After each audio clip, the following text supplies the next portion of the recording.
ജപമാല കൈകളിലേന്തി അണിചേർന്നു ഞങ്ങൾ വരുന്നു.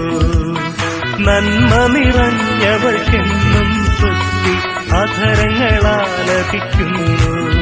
ജപമാല കൈകളിലേന്തി അണിചേർന്നു ഞങ്ങൾ വരുന്നു.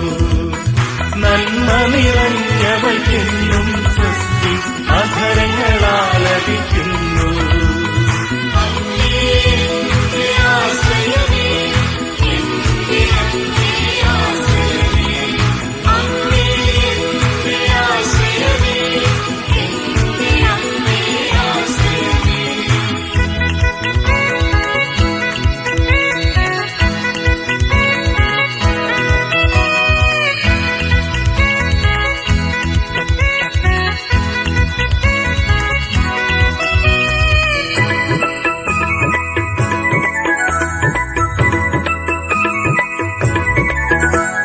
ഹൃദയത്തിൽ ദൈവത്തിൻ വചനം സംഗ്രഹിച്ചവളെന്നും ധന്യ.